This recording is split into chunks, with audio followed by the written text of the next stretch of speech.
On this episode of AV Week, the future of interactive education, future-proofing hybrid work, and the pros and cons of working with subs. All that and more, next on AV Week. The network for the AV industry. What are you listening to? This is AV. This is AVNation. This is AVNation. This is AV Week, episode 512, recorded Friday, June 11th, 2021. AV is IT.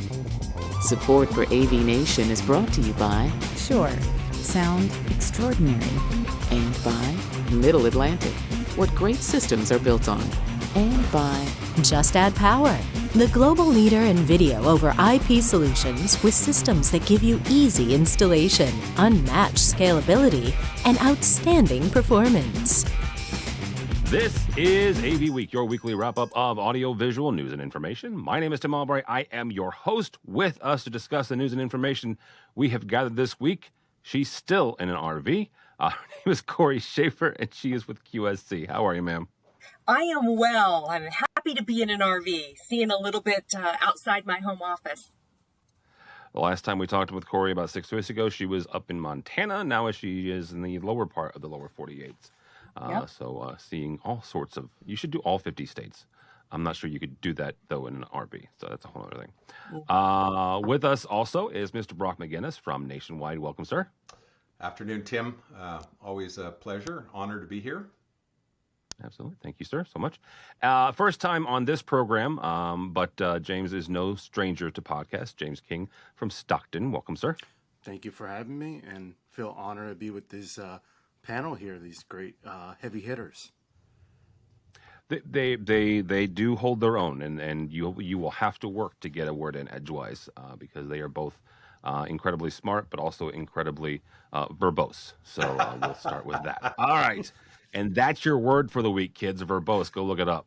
First story actually comes to us from our website. Louis and Alberto Schilling launch WeInstall.it. It's a new AV and IT subcontracting firm.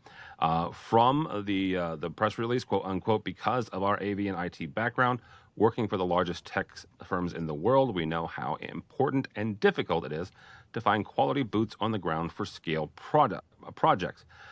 Corey, we'll start with you on this. When it comes to working with subcontractors and whether that is as manufacturers and you're helping your clients, which is the dealers and the installers, getting their projects rolling up, what is your experience and how do you help your clients be successful when they do have to scale up using subcontractor labor or using a company like WeInstall or the numerous other ones that are out in the marketplace? Well, our goal is to, kind of pair individuals with companies and make sure the individual that is the sub knows that where to go for help and assistance, and just make sure that all goes well there. So, we try to have dialogue up front. We try to give them access to resources so that they're knowledgeable and trained, and then access to, who would be the right contact so that they're not, just calling some random 800 number. And, I loved that story. I felt like it was pretty, I love their logo and I love the concept of it. And I was reminded of AV Hero as well, which was another one that started, during the pandemic, and, when companies can do this, they get, the pros are lots of flexibility. They're not full-time employees. If, you tend to get some expertise as well, and they're, just not on your payroll. So I felt it was brilliant if it's, if it's handled well. At QSC, we're pretty particular about who installs, quote, QSys, and we want to make sure that they're really knowledgeable, and that it's not such a heavy resource lift on QSC, but there are definitely, pros and cons. And my thing would be just to make sure that there's a connection. They know where to access resources to become knowledgeable, and that they feel that they have someone to reach out to for a lifeline if they need it. Brock, Corey mentioned the fact that some of the pros and cons. What are you've done your fair share of larger projects that you guys have had to scale, both expanding and contracting. What are some of the pros and cons of working with subs? Well, the con is you don't make enough money. So you're giving half your profit on your labor or more away to somebody else. The pro is you can do 10 times as many projects at the same time. So half of 10 times, oh, that's a +5. That's really good. And the two keys are finding the right subs that will do things as well and represent you in front of your customers as well as your own staff, and learning how to manage them properly. The communication handoff, from engineering to project management to the people in the field is key in any AV installation process, and it is hypercritical with a subcontractor because they don't have your storehouse of kind of in-house knowledge. We always do it this way, or always make those kind of decisions, or we communicate in this manner. And so I know that in the past when we started subcontracting, it was a learning curve for us to be able to manage those resources as well as we managed our in-house field teams.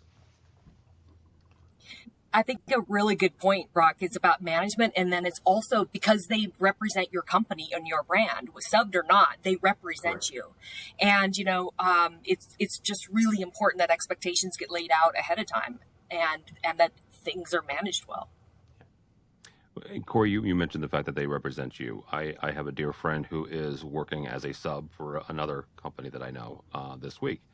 And part of the things that he wanted to do is he asked for, the proper polo, right? He asked for it's not swag at this point, but, the shirt, that matches Yep. everyone else, to make sure that you do have kind of that same, that same base going forward.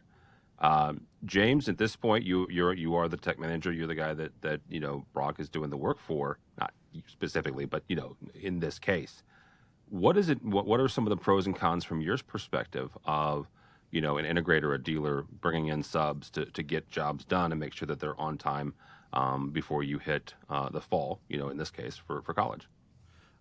So the first thing I would like to note is if you notice the logo and the name, AV is not mentioned at all. And that goes back to the whole AV is IT argument there. But really to go to your question is, as a tech manager, especially in higher education, I understand the process with subs and the beneficial to them, but now they're twice to third remove from our true end users. And a lot of that, the needs of the end users would get missed. Even as a tech manager now, when I'm dealing directly with a contractor, they don't always understand the needs of our end users. And there was a project where I sent them my code and they came back and go, well, why are you doing this? This doesn't make sense. I had to explain to them, this is what our users want. Not that it makes sense in the corporate world, it makes sense in our environment. This is what they look for. This is what they want. If I have to go through multiple layers to get that across, it's almost like playing the game of phone call and, it's going to get lost. So maybe it's like, how do you deploy a sub, right? Because there's lots of work they could do that's not code and kind of the final thing. And I would assume in the university side, you also have this time frame of how jobs have to get done. And the advantage that a sub can give anyone on a project is scalability, in a short time frame, and then not needing to keep them on staff. Yeah, that's definitely the benefit I was talking about with having sub. It's extra hands, extra bodies to make sure the projects get done. But then it also goes to, especially in higher ed, is consistency, not just with the code, but consistency in the rooms. All our rooms have the exact same interface. The buttons are in the exact same location. So if a faculty member walks into classroom B or classroom Z, they're identical. They don't have to relearn the system. Like I said, I think subs can be beneficial. It's just like Brock was getting to, that whole management side of it. And then as a tech manager, it's additional layers we have to go to in making sure our end users are getting the product they need. There's such a risk, and I think there are a number of pretty good companies in our industry who for a time had really bad reputations in the field because they were mostly reliant on subcontractors. And those subcontractors were in turn, because they were busy, subcontracting to others. And so somebody shows up at Stockton University and they are 2 or 3 times removed from, from someone who gives a damn. And that is so critical, and everybody's trying to make money along the way. And if a subcontractor gives you a fixed price for a project, it is in their best interest to get in and out of that job as quickly as possible, because that's how they make more money. And I think that's where the negative around subcontractors, that whole stigma first evolved. And Corey, you're certainly aware of that, of what that happened, and maybe it was more 5 or 10 years ago. But if you were relying on subs, you were looked at almost as a second-class integrator. Now, I think that there are so many really, really good subcontract labor organizations that have the certifications and have the insurance and have the training and have taught their customers like us how to, to get the most out of them, and they become like good employees in the field, just really expensive employees. Thanks so much for watching this first segment of AV Week. To check out the rest of the episode for free, click on the link below or go by the website, avnation.tv. That's avnation.tv.